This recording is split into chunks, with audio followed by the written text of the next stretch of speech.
Rick was a real smart man. He was quirky and kind of funny, and he always had this annoying habit of always being right.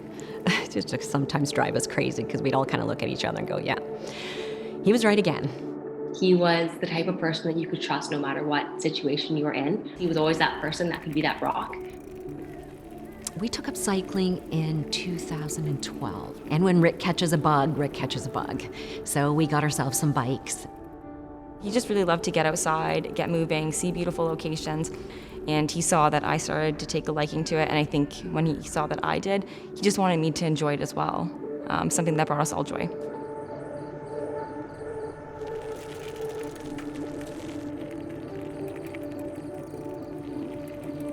He was losing weight and started to get some stomach and back kind of pain.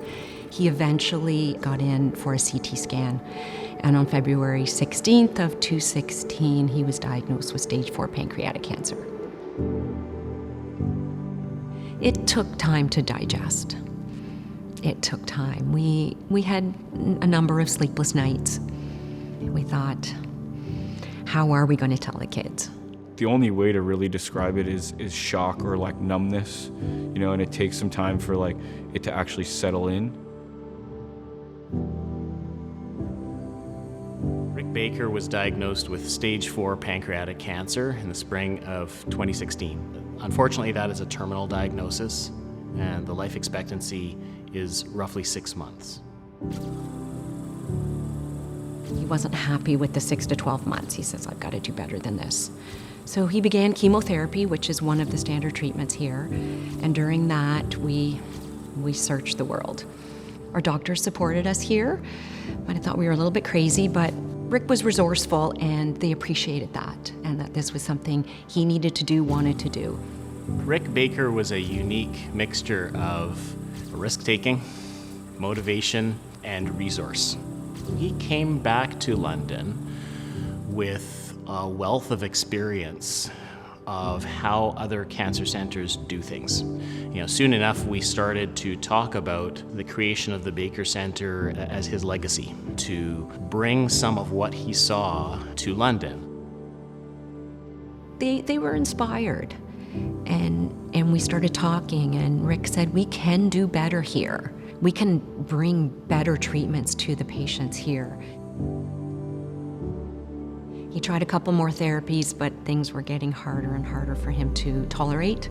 So everything they were trying, they had to do in such low doses that it really wasn't encouraging any kind of response.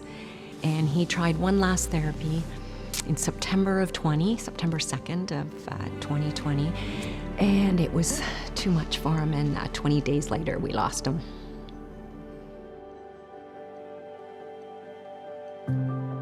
Right now, the survival rate, 5-year survival rate for pancreatic cancer is 10%.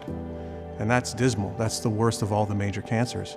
So the goals of the Baker Center for Pancreatic Cancer overall are to improve the lives of patients diagnosed with pancreatic cancer. In a short period of time, we've seen a huge change in how we treat our pancreatic cancer patients and how it's improved their outcomes.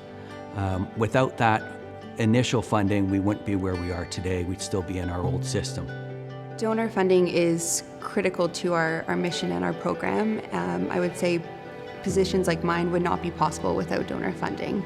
We also have clinical trials that are 100% donor funded, which gives the patients, increased treatment options and enhanced care pathways that really wouldn't have existed without that donor funding.